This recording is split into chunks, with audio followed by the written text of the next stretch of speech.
Quiero invitarles a todos a que abramos las Sagradas Escrituras y vamos a leer un versículo allá en la carta del apóstol a los Efesios, capítulo 5, versículo 14.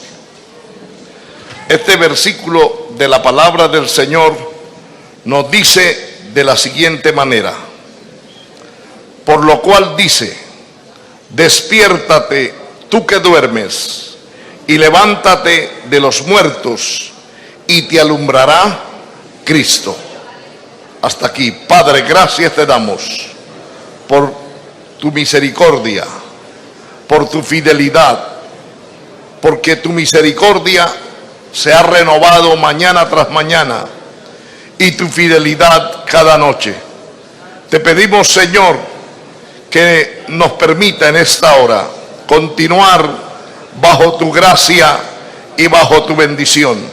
Nos permita poder ser edificados, que tu palabra halle lugar en nuestro corazón, en la vida de cada oyente, que tu palabra no vuelva a ti vacía, que se cumpla en nosotros el propósito para lo cual tú envías esta palabra.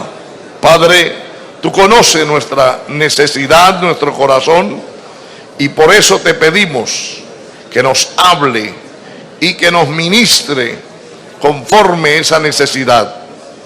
Señor, necesitamos ese fluir de tu Espíritu Santo, ese ministrar profundo de tu Espíritu Santo en nuestro corazón. Que tu palabra produzca en nosotros el querer como el hacer. Que tu palabra despierte ese profundo amor y deseo de servicio delante de ti. Que tu palabra nos ayude a entender que estamos viviendo días importantes en los cuales tu iglesia necesita estar despierta. Despiértanos, Señor, a través de tu palabra, a través de tu Espíritu Santo, que la misma cumpla ese propósito. Toma este lugar y cada uno de nosotros y sus alrededores, y controla y neutraliza también todo poder de las tinieblas, todo poder del infierno, en el nombre poderoso de Cristo Jesús, Señor nuestro. Amén. Tomen su lugar, amados hermanos. Vamos a meditar en la palabra del Señor. Necesitamos despertar. La palabra despertar nos habla de levantarnos, de volver a la acción y de estar conscientes de lo que ocurre a nuestro alrededor. También muchas veces utilizamos la palabra avivar, como Habacuc 3:2 le expresa al Señor en oración y le dice: oh Jehová, aviva tu obra. Está diciéndole: sopla tu viento y enciende la llama de tu espíritu, de tu amor.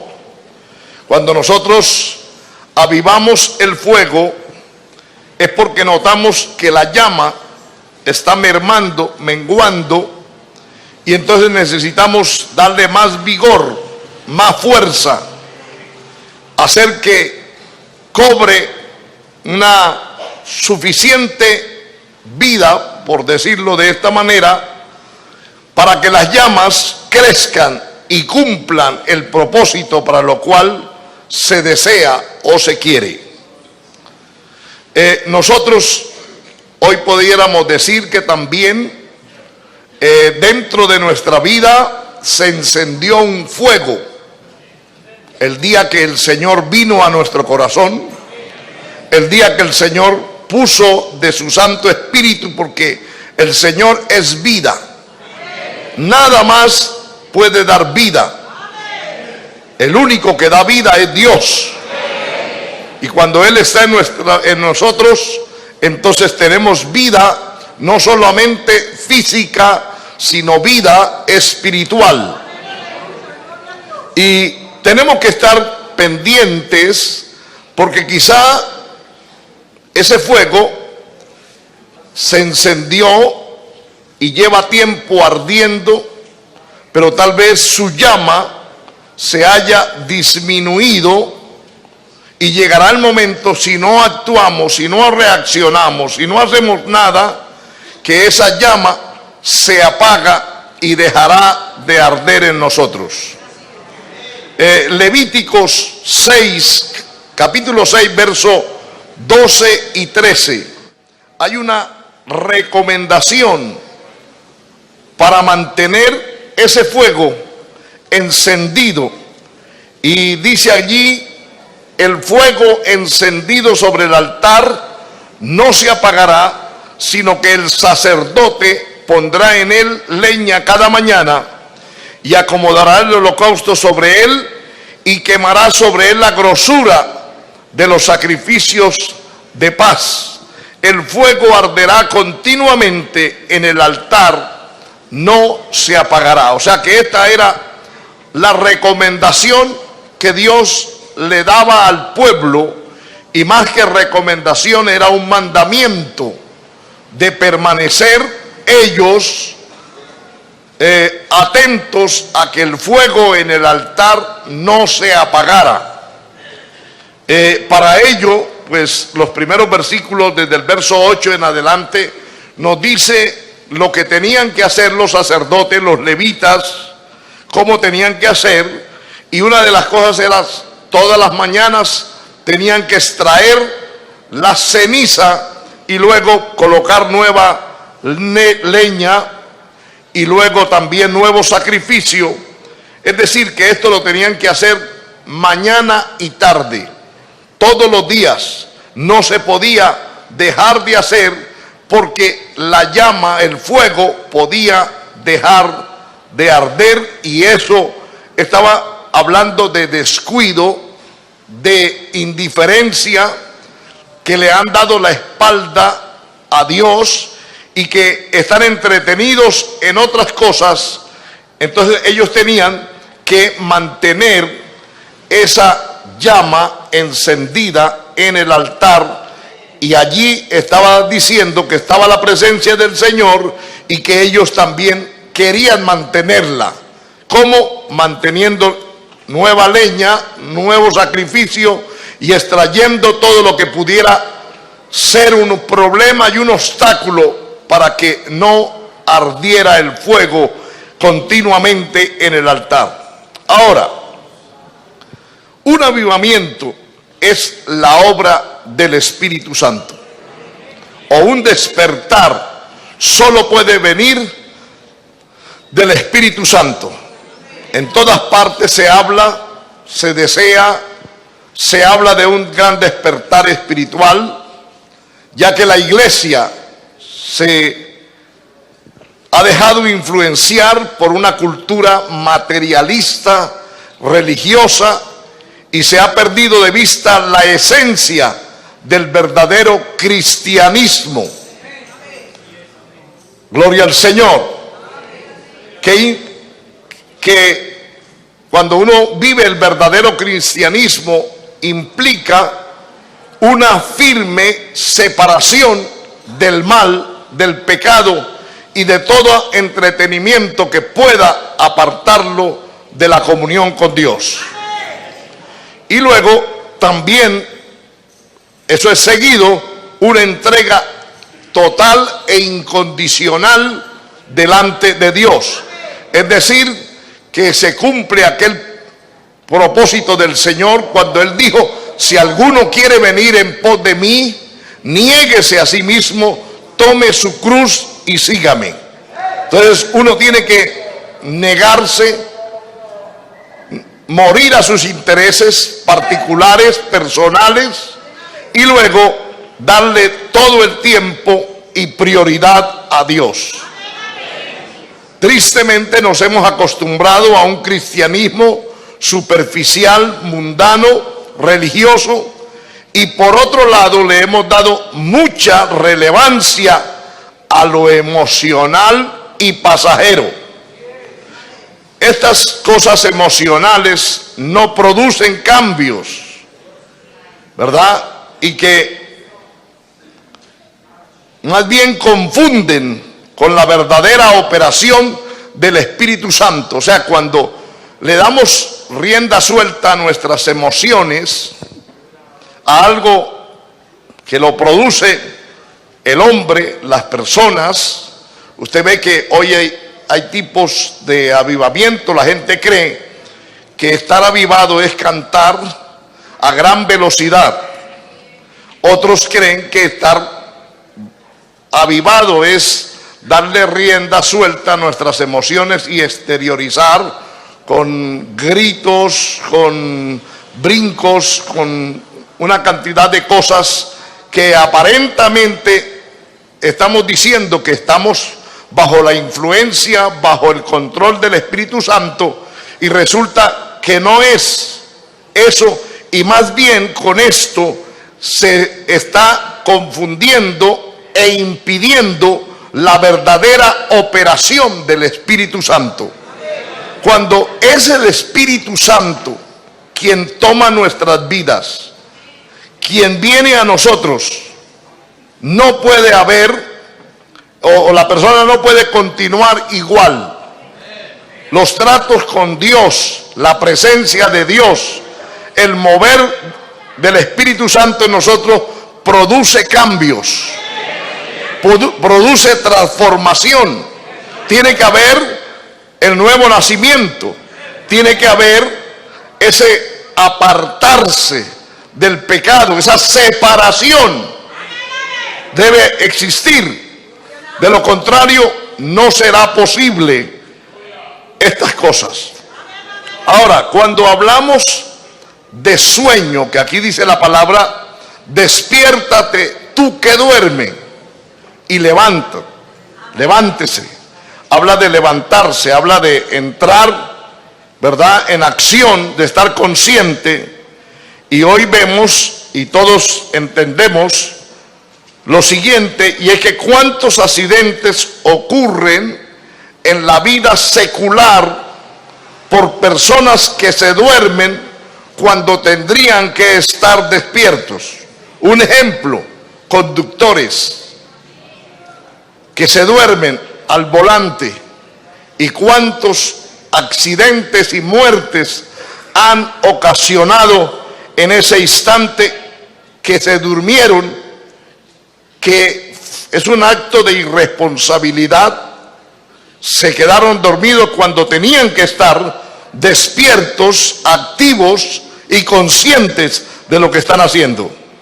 También encontramos muchas personas que operan máquinas de corte y de otras formas que se quitan un brazo o hacen que otros también sufran accidentes porque en el momento se quedaron dormidos, se distrajeron y no cumplieron el propósito para lo cual habían sido asignados en ese lugar.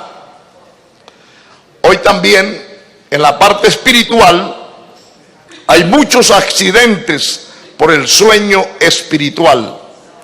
Por ejemplo, ¿cuántos jóvenes se han estrellado con las drogas, con los vicios, con los placeres mundanales, porque se quedaron dormidos en su realidad espiritual y cuando se dieron cuenta se habían accidentado con la fornicación, se habían accidentado con las drogas, con los vicios?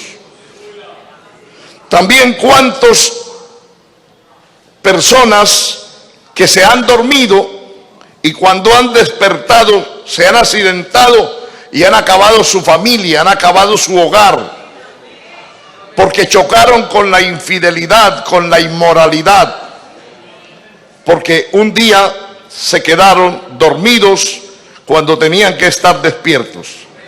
Y lamentablemente, hablando en términos generales, millones a nivel del mundo, muchos millones, están caminando aparentemente despiertos, pero espiritualmente dormidos, hacia una destrucción total, hacia una destrucción eterna, lamentable, irrecuperable.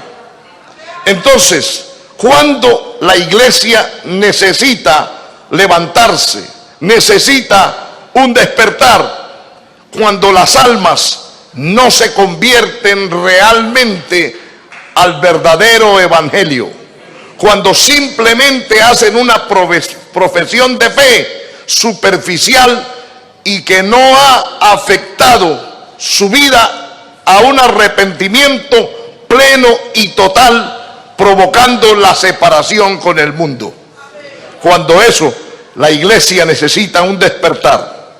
Cuando no vemos jóvenes rindiéndose al Señor para el servicio completo en la obra, cuando los jóvenes se entretienen en otras cosas pasajeras, materialistas, pero que no tienen nada que ver con rendirle plenamente su ser y decirle al Señor, como dijera el apóstol: heme aquí, ¿qué quiere que haga? Gloria al Señor.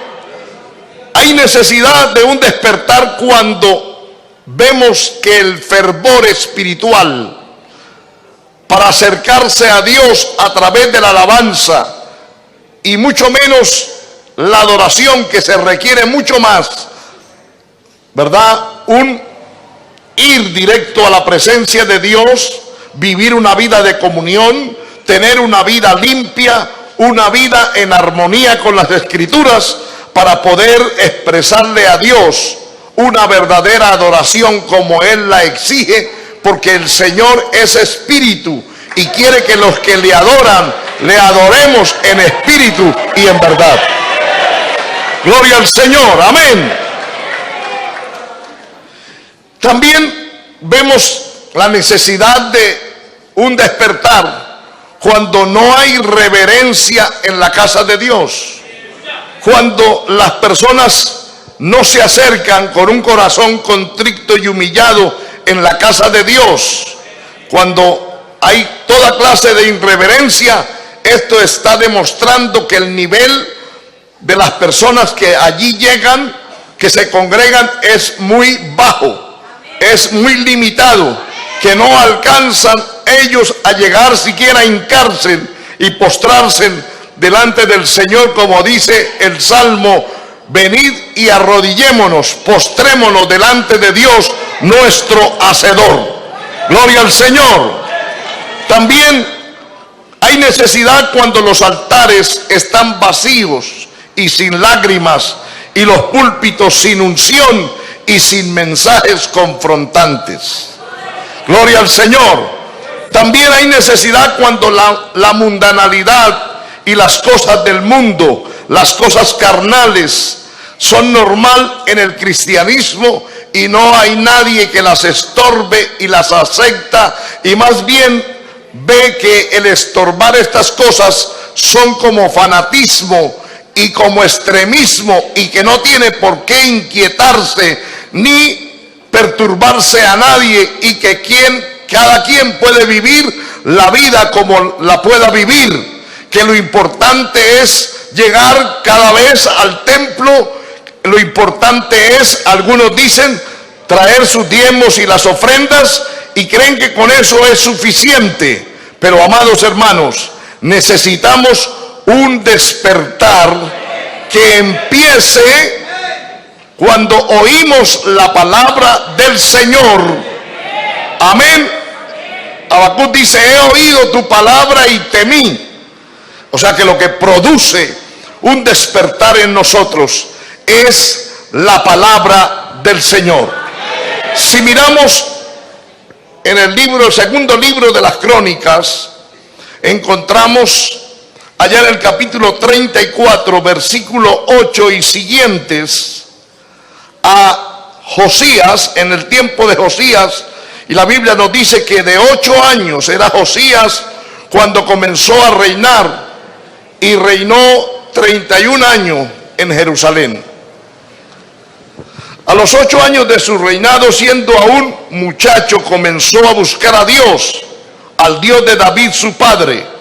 A los 12 años comenzó a limpiar a Judá y a Jerusalén de los lugares altos, imágenes de acera, esculturas e imágenes fundidas.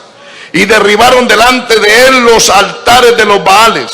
Es decir, 4 años después de estar como rey, tenía 12 años, era un preadolescente, era un niño todavía, pero entendió desde esa temprana edad que Dios no estaba agradado, que Dios es fuerte y celoso, que Dios no tolera la maldad, que no la comparte y que no acepta cuando el pueblo coloca ante él otra cosa que no sea él como verdadero Dios.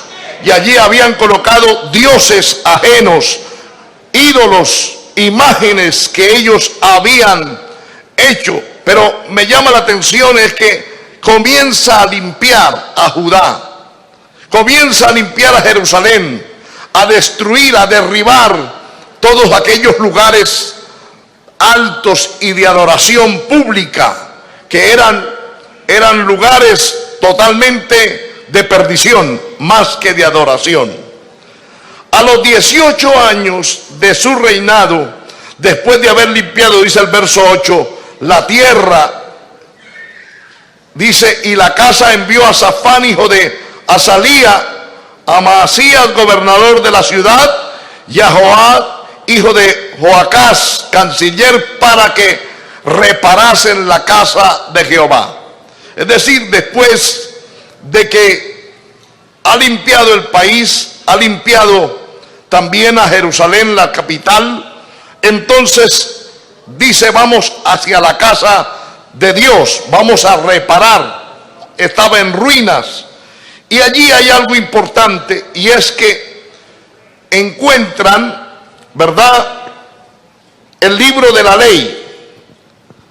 Estaba perdido, olvidado. La gente se había olvidado de Dios. La gente ya no estudiaba la palabra.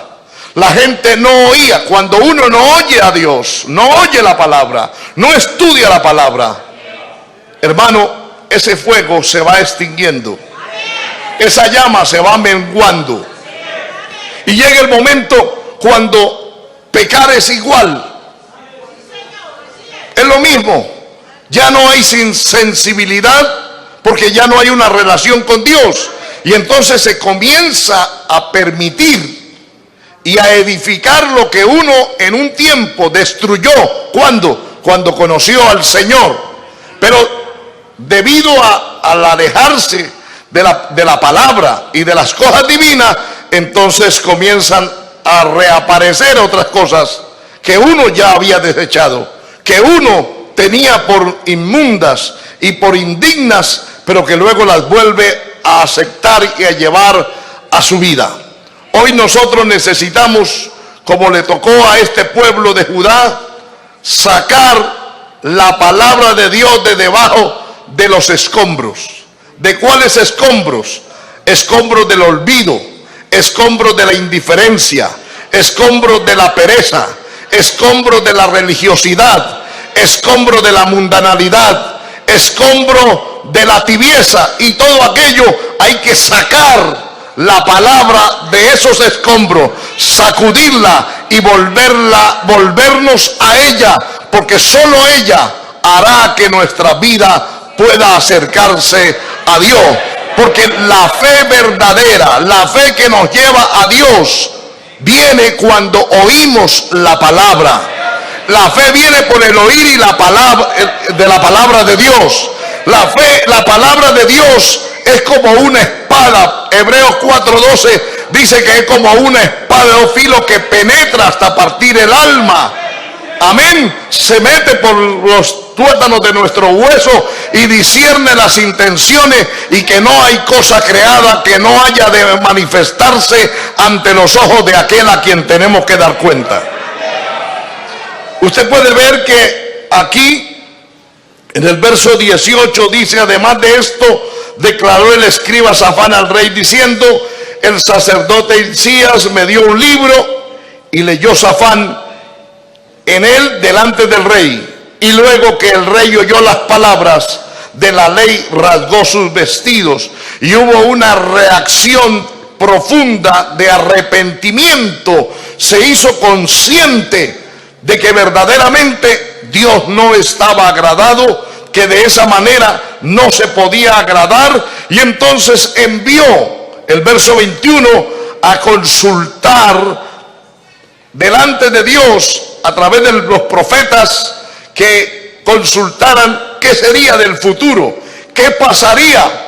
Pero aquí la respuesta en el verso 26 dice: mas al rey de Judá, que os ha enviado a consultar a Jehová, así le diréis: Jehová el Dios de Israel ha dicho así, por cuanto oíste las palabras del libro y tu corazón se conmovió y te humillaste delante de Dios al oír sus palabras sobre este lugar y sobre sus moradores, y te humillaste delante de mí y rasgaste tus vestidos y lloraste en mi presencia, yo también te he oído, dice Jehová. O sea que mire lo importante que es oír la palabra del Señor. Cuando hay atención, por eso el Señor también dice que es mejor el prestar atención que la grosura de los carneros, que es mejor obedecer que los sacrificios. Pero ¿cómo se arrepentirán, dice la palabra, si no hay quien les predique? ¿Cómo se arrepentirán o cómo entraremos en una reflexión nosotros? ¿Cómo volveremos al calor de la palabra si no la oímos, si no hay quien no la explique, no la predique, no la exponga, nos confronte con la misma? Gloria al Señor, amén. Entonces dice que este hombre, cuando oye la palabra, rasgó sus vestidos, entró en confesión, reconoció que él había pecado, que él había fallado, y que no solamente él, que también todo Judá y sus antepasados habían pecado, y comenzó a humillarse delante de Dios y pidió perdón. Y Dios vio esa actitud de su corazón y dijo: y por cuanto él los ha enviado a consultar acerca de lo que es este libro, y tu corazón se conmovió y te humillaste delante de mí al oír sus palabras sobre este lugar y sobre los moradores, y te humillaste delante de mí, rasgaste tus vestidos y lloraste en mi presencia, yo también te he oído, dice Jehová. Si usted mira el capítulo 7, verso 14 del mismo libro, segundo libro de las Crónicas, aquí hay un llamado y dice: si se humillare mi pueblo, sobre el cual mi nombre es invocado, y oraren y buscaren mi rostro, y se convirtieren de sus malos caminos, entonces yo oiré desde los cielos y perdonaré sus pecados y sanaré su tierra. Note detenidamente que dice que si se humillare mi pueblo, ¿qué no nos deja humillarnos? El orgullo, la altivez, el pecado inconfeso, oculto en nuestro corazón, no nos deja humillarnos. Nos volvemos duros porque el pecado endurece, hace el corazón como una piedra, es insensible, nos volvemos insensibles, no nos interesa si nuestra vida se afecta, y como ya nuestra vida tal vez está afectada, tampoco nos interesa si se afecta otro por nuestra causa. No nos interesa porque hay la actitud es revanchista y no nos deja reconocer la necesidad de los demás. Entonces, si hay una humillación, tiene que haber una confesión. El avivamiento viene de Dios y solo Él lo puede generar. Cuando oímos la palabra de Dios, es importante oír la palabra. lo que Dios nos habla. Cuando oímos la palabra, entonces viene la contrición, viene esa conciencia de que estamos fallando. Entonces vamos a la confesión, reconocemos: he fallado, he pecado, he hecho mal. Y se humilla la persona y llora y derrama su corazón, porque Dios quiere más un corazón contrito y humillado que 1000 sacrificios o holocaustos que uno pueda ofrecer. Uno puede entregar su cuerpo para ser quemado, uno puede repartir los bienes que tenga a los pobres, uno puede hacer muchas cosas en favor de los demás y aún a favor de la obra del Señor. Pero si su corazón está endurecido, si no hay un corazón sensible, si no nos acercamos a Dios con un corazón contrito y humillado, Dios no nos acepta, Dios nos rechaza, Dios nos repudia, porque no estamos dando la medida ni entrando por la puerta. Tal vez uno delante de los hombres puede entrar por cualquier parte, pero no ante Dios, que lo conoce todo. Y ante Dios hay que entrar por la puerta, hay que llenar el más mínimo requisito. Tal vez delante de los hombres podamos obviar una cantidad de cosas, pero no delante de Dios, que nos conoce, que sabe nuestro sentar, que sabe nuestro levantar, que conoce desde lejos nuestros pensamientos, que todo lo conoce, que todo lo entiende. No podremos ocultar. El pecado tarde o temprano tendrá que salir a la luz, porque eso es lo que la palabra del Señor enseña. Si usted mira también en el libro de Ezequiel, el capítulo 37, encontramos allí cuando el Señor le habla a Ezequiel y le da una autorización de proferir palabra, de profetizar. Y ver lo que dice el verso 10, para no entrar en muchos detalles. Dice: y profeticé como me había mandado. Cuando nosotros hablamos la palabra tal como Él nos la ha dado. Y dice: y entró espíritu en ellos, y vivieron, y estuvieron sobre sus pies un ejército grande en extremo. ¿Cuándo? Cuando esta gente, estos prácticamente esqueletos humanos, porque estaban muertos, oyen la palabra de Dios tal como Dios la había enviado a través del profeta, entonces entró espíritu en ellos y vivieron, y estuvieron sobre sus pies un ejército grande en extremo. Usted ve que cuando, antes de ver ese ejército grande en extremo, lo que primero vio Ezequiel fue un valle con huesos secos, regados por todo aquel paraje. Y el Señor le pregunta: ¿vivirán estos huesos? A lo que el profeta no pudo responder y se limitó a decir: solo tú lo sabes, porque realmente esto no tenía explicación para el ser humano. En el caso de Ezequiel, era imposible poder decir sí cuando él estaba mirando un ambiente de muerte y un ambiente de desolación, y más cuando los huesos estaban regados y no se sabía qué hueso pertenecía a qué otro. Pero cuando comenzó a dar la palabra, y el verso 4 dice: y me dijo entonces: profetiza sobre estos huesos y dile: huesos secos, oí palabra de Jehová. Mire que lo importante es cuando se escucha la palabra de Dios. La palabra de Dios.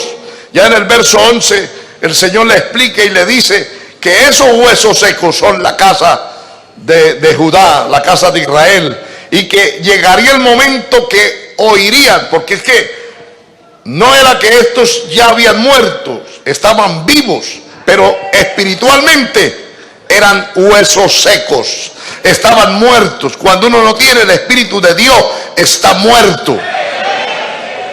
El cuerpo sin espíritu está muerto. Y si el Espíritu de Dios está en nosotros, tenemos vida. Pero si el Espíritu de Dios no está en nosotros, estamos muertos y somos como huesos secos.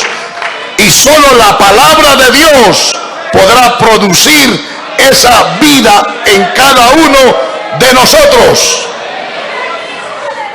El Señor desea que la iglesia disfrute de vida. Y cuando hay vida, hay unidad.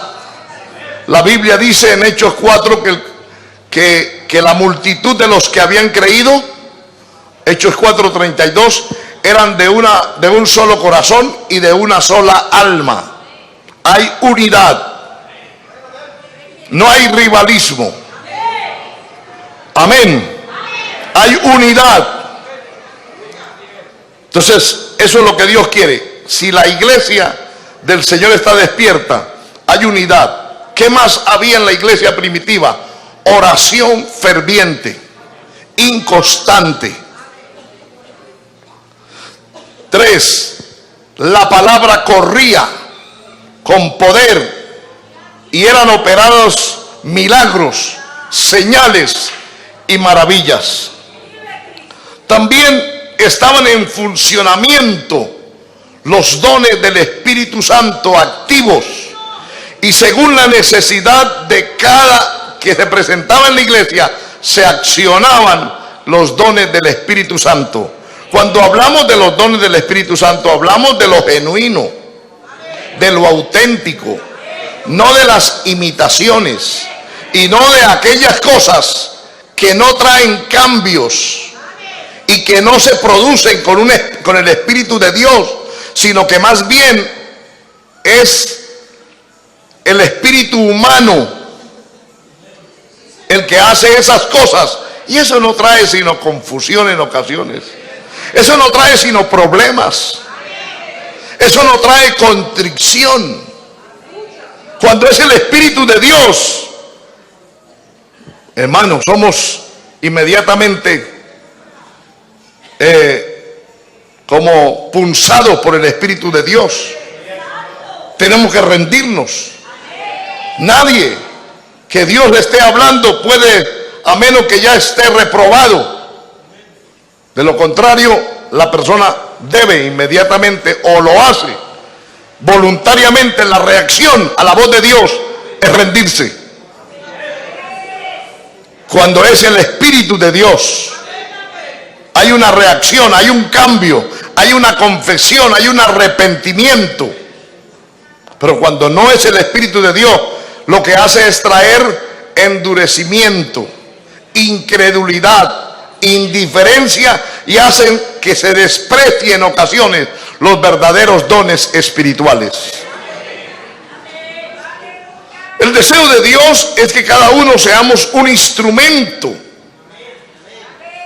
en las manos del Espíritu Santo, que podamos ser útiles, porque el propósito, si miramos allí mismo donde tomamos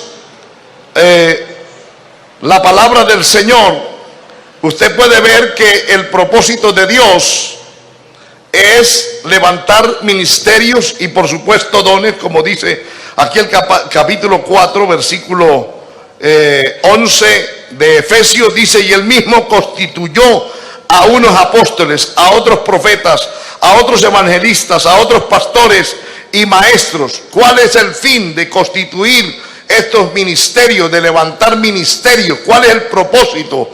Dice: a fin de perfeccionar a los santos para la obra del ministerio, para la edificación del cuerpo de Cristo. Mire, el propósito es edificar, perfeccionar la iglesia. Ese es el propósito de cualquier ministerio y de cualquier don que venga de parte del Espíritu Santo, es perfeccionar y segundo, edificar. Gloria al Señor, amén.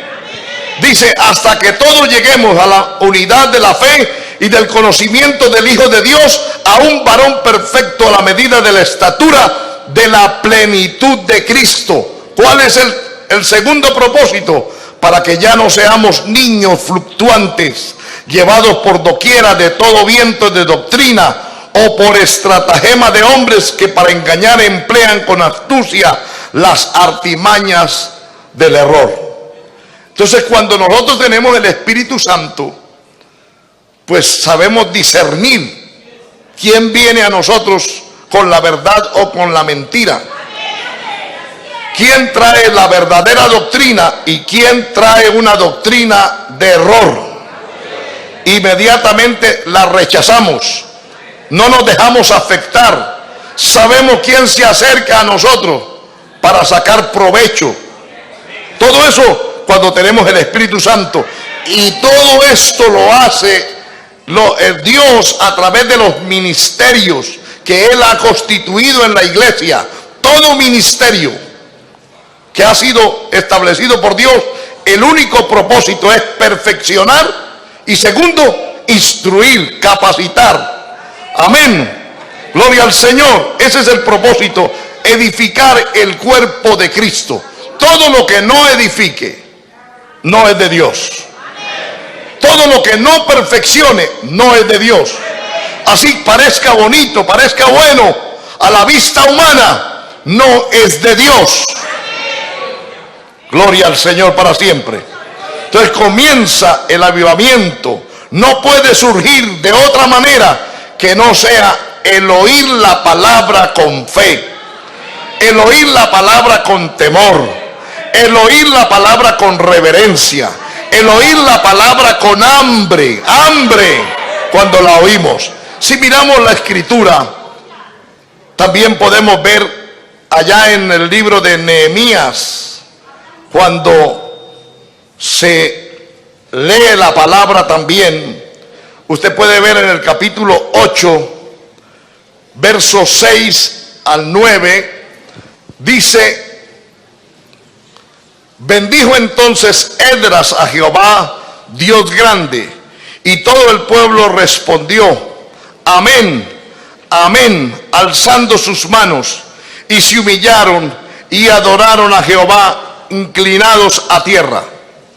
Y los levitas, Jesúa, Bani, Serebías, Jamín, Acub, Sabetaí, Odías, Malasías, Kelita, Azarías, Josabel, Anán y Pelaía hacían entender al pueblo la ley, y el pueblo estaba distraído en su lugar, estaba atento. ¿Sí se da cuenta que es el propósito, estar atentos?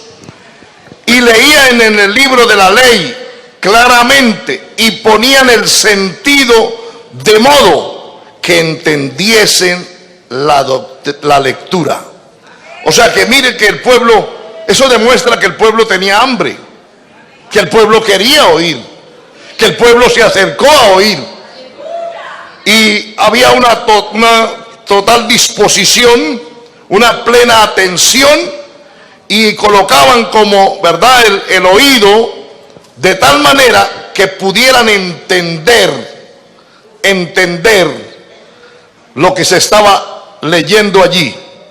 Y Nehemías, el gobernador, y el sacerdote Esdras, escriba, y los levitas que hacían entender al pueblo, dijeron a todo el pueblo: día santo es a Jehová nuestro Dios, no os entristezcáis ni lloréis, porque todo el pueblo lloraba oyendo las palabras de la ley.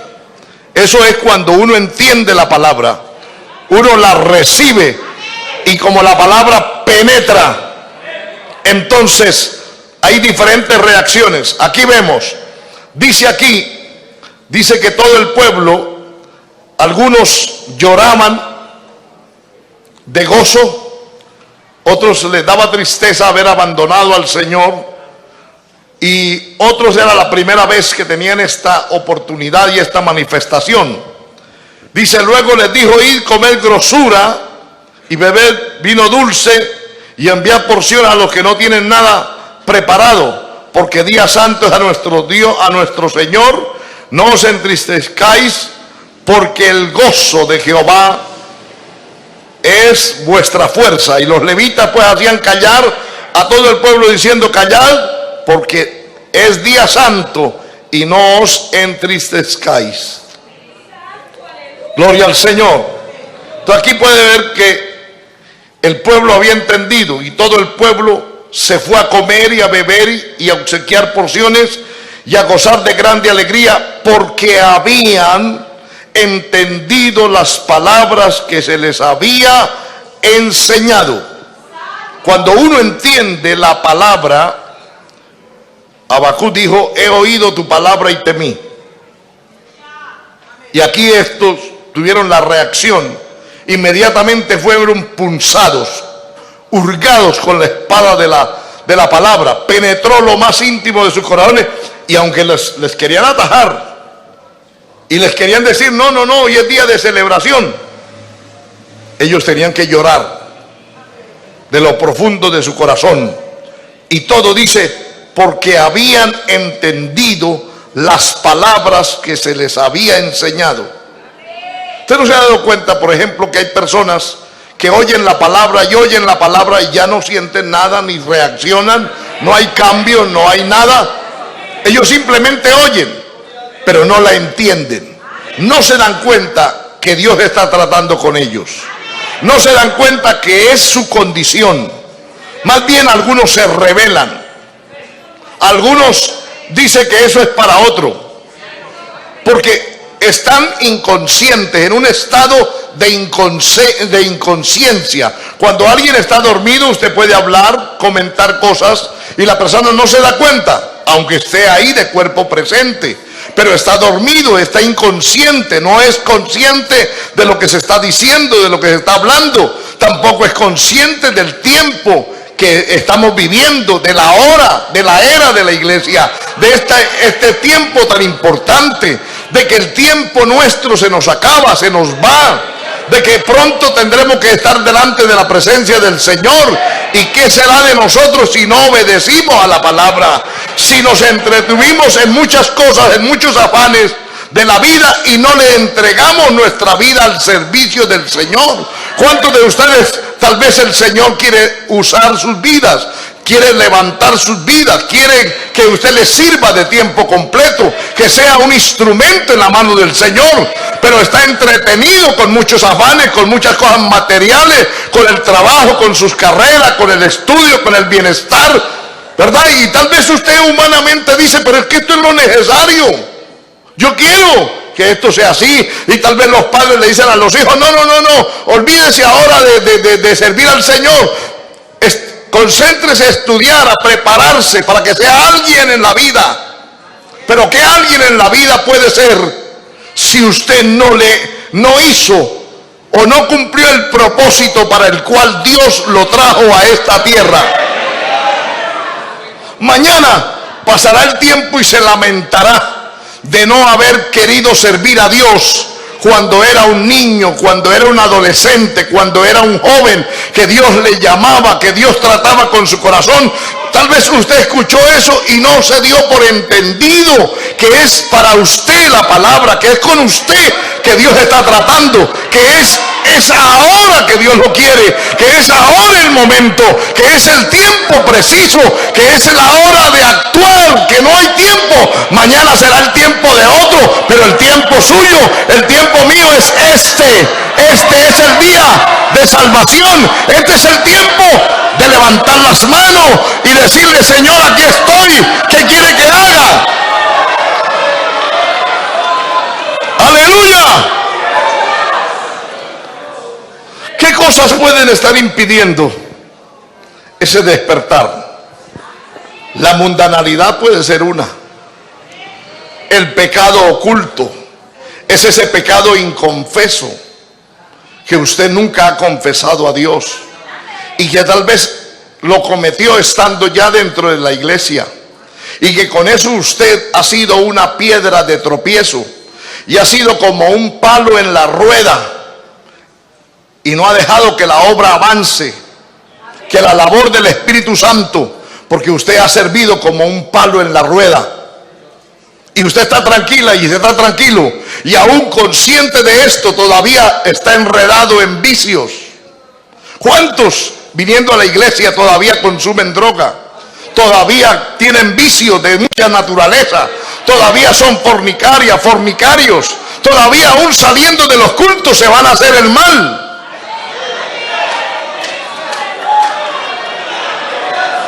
Eso habla de una condición terrible, lamentable. Eso habla de un valle de los huesos secos. Eso habla de muerte. Eso habla de mortandad. Eso habla de una condición de postración. Que usted salga del culto y salga igual. Que no hubo cambio, que no hubo sensibilidad, que la voz de Dios no tocó su corazón, que ni siquiera se estremeció. Josías, cuando oyó la palabra, se estremeció, rasgó su vestido, amén, se humilló y clamó a Dios, fue sensible, le dijo: Dios, perdóname, Dios, ten misericordia de mis padres, ten misericordia de la nación. Y lloró delante de la presencia del Señor como un niño. Eso Dios lo vio y lo vio bien. Entonces esos pecados ocultos lo que hacen es estancar y detener la obra del Señor.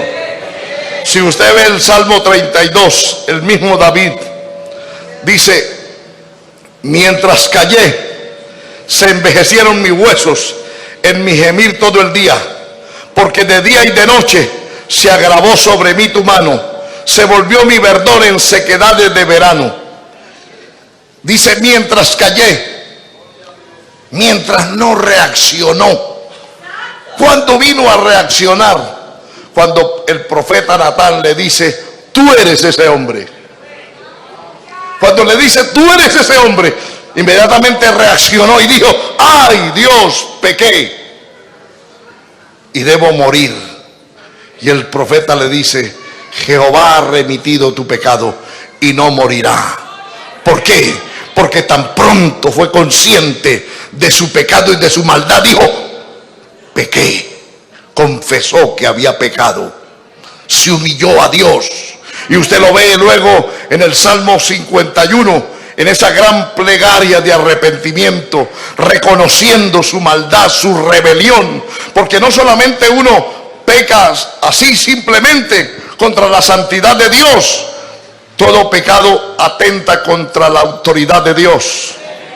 Y entonces él dice: ¿por qué? Porque él no solamente adulteró, le quitó la mujer de este hombre, que era un soldado del ejército de Israel, sino que también entró en rebelión, porque cuando Dios le dice: no adulterará, no cometerás adulterio, y usted lo hace, está en rebelión. Cuando le dice: no matarás, y usted mata, usted está en rebelión a lo que Dios ha dicho. Entonces, por eso es que usted en el Salmo 51, él reconoce su pecado, su inmoralidad contra la santidad de Dios, pero también está reconociendo que se ha rebelado contra Dios. Cuando uno se rebela o peca, cuando transgrede la ley de Dios, la palabra de Dios, en ese momento uno es un pecador, uno es un rebelde, porque hizo lo que no debía haber hecho. Y sobre todo el pecado está en aquel que, sabiendo el mal, y lo practica. Ahí es donde está lo malo, hermano. Gloria al Señor. Entonces, ese pecado inconfeso, esa infidelidad constante en su vida espiritual, que a usted le interesa más lo material, las cosas materiales, el dinero, las comodidades, tener cómoda a su familia, tener cómodo al uno, tener contento al uno y al otro, aunque no importa su vida espiritual.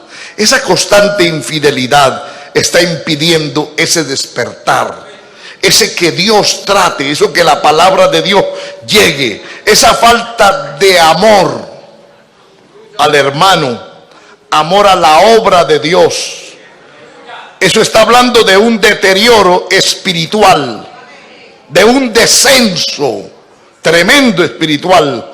También cuando vemos contiendas en el pueblo, murmuración, chismes, divisiones, decaimiento, carnalidad, indiferencia, pereza. Eso está hablando, hermano, de una condición terrible. Mientras usted se sienta satisfecho con lo que hasta ahora es, no habrá posibilidades de crecimiento.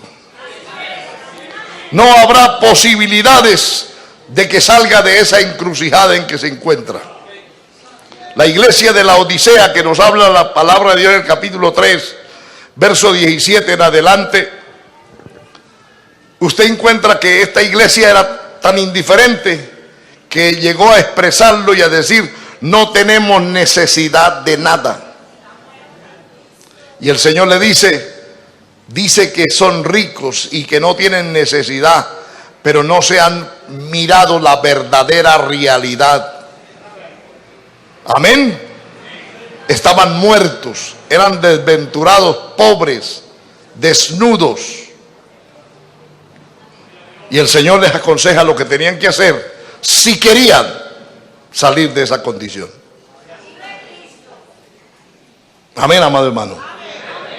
Entonces, mientras la persona se sienta bien así y esté dispuesta a darle prioridad a su orgullo. ¿Por qué digo orgullo? No simplemente orgullo es vanidad, exhibir cosas. Hay orgullo que no lo deja a usted o a mí reconocer que uno ha fallado, que uno ha pecado, que uno le faltó al hermano, que uno ofendió, que lo que dijo uno causó problemas. Hay gente que ellos creen, mire, es tanto el orgullo, que ellos pueden decir todo lo que les venga a la cabeza, y eso no es malo. Eso es como si fuera, perdóname la expresión, como si todo lo que estuvieran diciéndole al esposo, al hijo, a los que sea, es bendito, porque sale de los labios de ella o de él. Pero lo que los demás le dicen, eso sí es de un calibre grueso. Pero lo que yo digo no. Usted no ve que hay gente que así en la iglesia, que lo que le dicen a los demás, yo le dije la verdad. Nunca lo reconocen. Yo hice lo que tenía que hacer. Usted lo puede justificar y tal vez se lo cuenta al hermano, amigo, y él le dice: sí, tranquilita hermanita, usted va bien, es que la gente así, porque a veces esas son las palabras de aliento que le dan a muchos. Tranquilo hermanito, no, eso no se preocupe por eso, es que hay gente así llena de envidia y que no hay que, usted va bien, tranquila. No, ese no es el consejo. Usted debería decir: hermana, reconozca, si usted ha fallado, reconozca. Usted obró porque hizo esto y hizo esto. Si usted no hace eso, usted está incurriendo, no solamente participando de ese pecado, sino empujando a otro a que siga encadenado.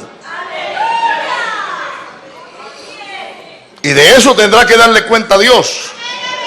Usted tiene que ser, mucha gente que dice: yo sí soy franco y sincero, pero para ser grosero, pero no para decir la verdad con sabiduría.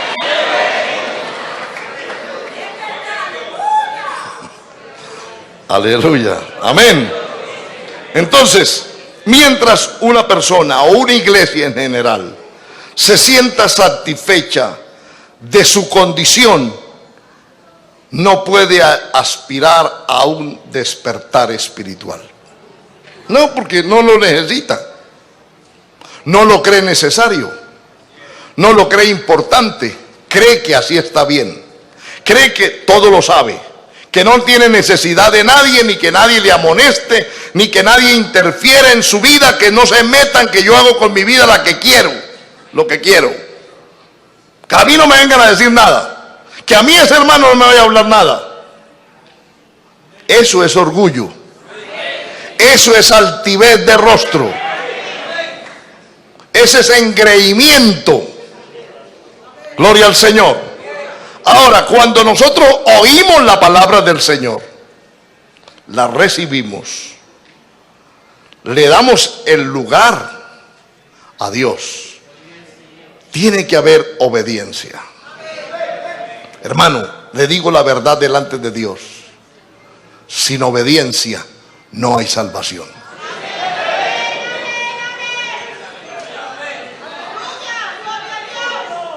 Él es autor de eterna salvación de los que le obedecen. Sin obediencia no hay progreso. Sin obediencia no hay despertar. Es decir, no estamos activos y en condiciones espirituales para servir a Dios. Sin obediencia no hay alabanza verdadera. Nosotros podemos aparentemente alabar, pero eso es como para matar el tiempo, como para entretenernos. Eso es lo que es ser uno religioso. El religioso, usted ve que los religiosos no se pierden ningún servicio religioso, perdón la redundancia, y no se pierden nada, hacen todo, pero no cambian. Siguen igual. Si son ladrones, siguen ladrones. Si son adúlteros, siguen adúlteros. Si son mentirosos, siguen mentirosos.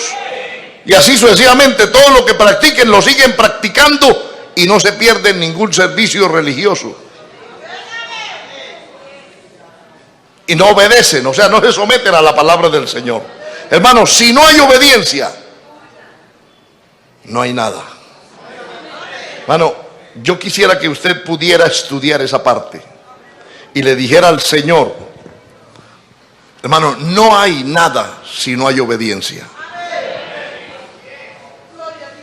Usted puede orar mucho y ayunar mucho y hacer muchas cosas. Si no hay obediencia, no se puede agradar a Dios. Porque cuando yo obedezco y cuando yo estoy creyendo, yo creo la palabra, la obedezco. Cuando no la obedezco es porque no la estoy creyendo. Entonces, sin fe es imposible agradar a Dios. Sin obediencia, que es sinónimo de fe, no hay obediencia, no se puede agradar a Dios. No hay temor de Dios. Hermano, entienda esto, por favor, que es vital la obediencia. La obediencia no tiene sustituto. No se puede cambiar por los sacrificios. No se puede cambiar por nada. La obediencia a Dios es total. Debe ser siempre. No siempre tendremos que obedecer a los hombres. Cuando los hombres nos estén dando una orden contraria a lo que Dios ha establecido, no obedeceremos. Ahí es menester obedecer primeramente a Dios antes que a los hombres. Pero mientras no sea eso, estamos llamados a obedecer.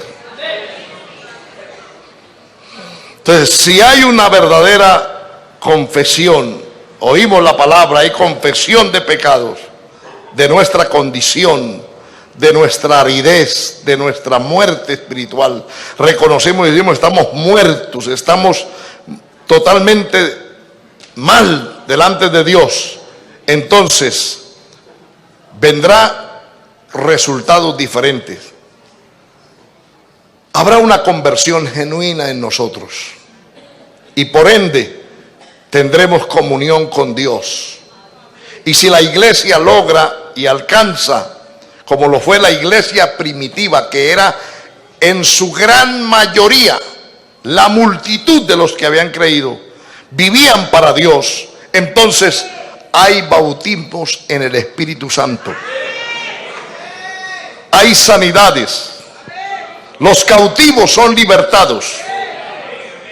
Como dije, la operación de los dones del Espíritu Santo se activarán y serán genuinos. Habrán llamamientos divinos para diferentes menesteres en el servicio de la obra del Señor. Habrán predicaciones con poder, con unción del Espíritu Santo. ¿Por qué? Porque habrá una congregación, un cuerpo, hablando en general, rendido y consagrado a Dios totalmente. Y también habrá un pueblo, una novia santa, sin mancha, sin arruga, embellecida por la presencia del Espíritu de Dios.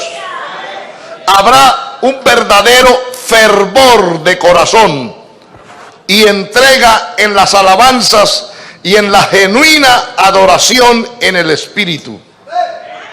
Habrá esa disposición. No simplemente, mire, usted ve que hoy en día en muchas congregaciones han reemplazado el fuego del Espíritu Santo con luces, con humos. Y ese mover del Espíritu Santo, entonces han colocado bailarinas, gente adiestrada para hacer musarañas mientras alaban. Porque ellos creen que con eso están agradando a Dios. No. Esas cosas son superficiales. Usted puede ponerse como un payaso y no ser hijo de Dios. Hacer llamar la atención simplemente, pero no pasa de ahí. Gloria al Señor. Amén. En cambio, cuando estamos llenando los requisitos de Dios, habrá una entrega plena y fervor, alabanza de corazón, adoración en espíritu. El Espíritu Santo estará controlando, estará guiando, estará enviando misioneros, estará haciendo todo lo que sea necesario en favor de la humanidad, en favor de la iglesia.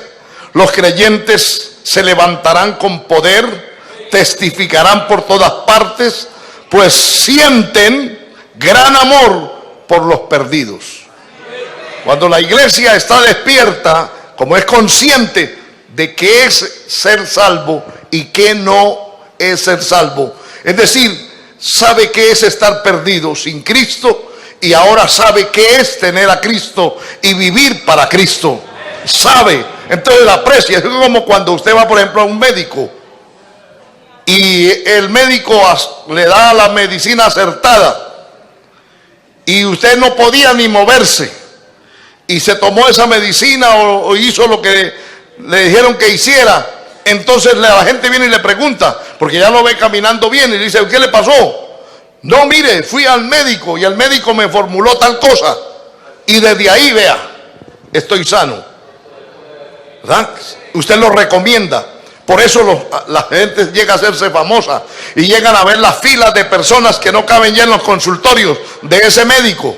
¿Por qué? Porque el que fue beneficiado comenzó a contar y a testificar y a decir. Cuando no testificamos, quiere decir que nosotros no hemos experimentado el beneficio de la salvación.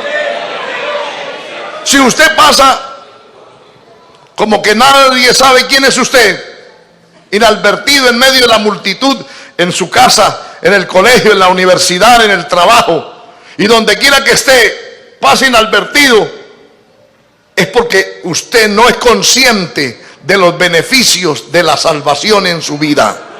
Por eso, como no ha ocurrido nada, no ha pasado nada, usted no ha notado ningún cambio, ninguna mejoría, ninguna transformación, usted no siente la paz, el gozo del Señor, del Espíritu de Dios, entonces ¿a quién se lo va a recomendar si usted no siente nada? En usted no ha pasado nada. Pero cuando Cristo viene al corazón de una persona y la cambia y es transformada y es restaurada, esa persona comienza a decir: Cristo me transformó, Cristo me salvó, Cristo hizo de mí una nueva criatura, Cristo me hizo libre. Yo era esclavo y ahora soy libre. Yo era ciego y ahora veo. Yo no caminaba bien, ahora camino bien, porque Cristo me enderezó los pies. Eso es la diferencia. Cuando uno siente, experimenta, tiene, es consciente de que Cristo está en su corazón, no hay quien lo calle, hermano. No hay quien lo calle. Por todas partes vamos predicando, por todas partes vamos hablando, por todas partes vamos diciendo quién es el Señor, que nosotros somos del Señor, que servimos al Señor, que pertenecemos al Señor, que somos la iglesia del Señor, que Cristo viene, que se preparen, que se arrepienten, que Cristo viene por su iglesia. ¡Gloria al Señor! ¡Aleluya! ¿No cree usted que necesitamos un despertar? que tiene que comenzar por el oír de la palabra, y que ésta produzca en nosotros humillación, ese deseo de querer humillarnos voluntariamente ante el Señor, enternecernos delante de la presencia del Señor, llorar ante su presencia, pidiendo misericordia, pidiendo gracia, pidiendo que nos dé valor, que nos dé fuerza, que nos ayude a avanzar, que podamos entrar por las puertas que Él nos está abriendo, que no nos deje menguar en medio de una generación maligna, que en medio de la tibieza, en medio de tanta apostasía, que la iglesia del Señor alumbre, que la iglesia del Señor brille, que la iglesia del Señor esté despierta, que la iglesia del Señor esté consciente que estos son los días finales y que estos son los días importantes y que este es el tiempo suyo y mi tiempo, y que es la hora de despertarnos del sueño. Levántate, iglesia, despiértate. Amén.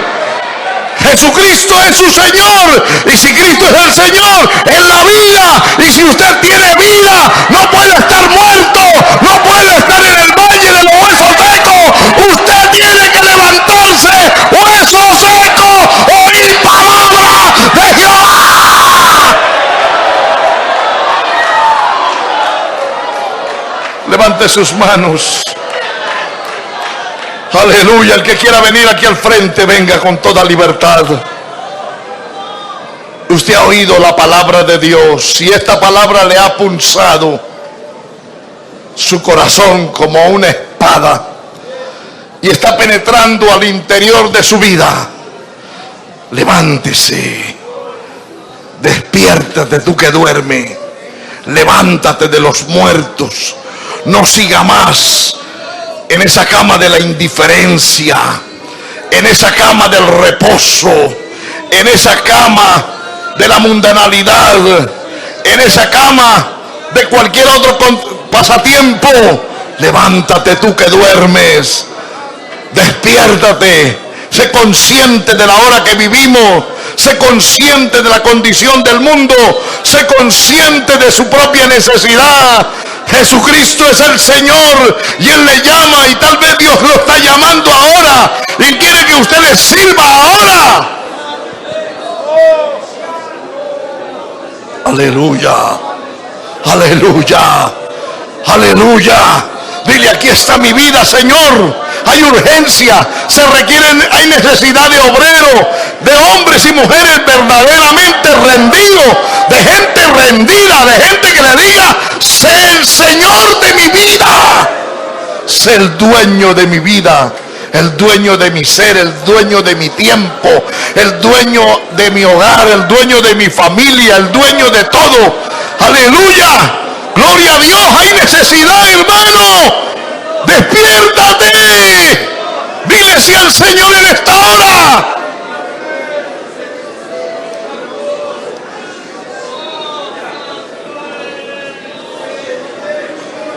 Aleluya, aleluya.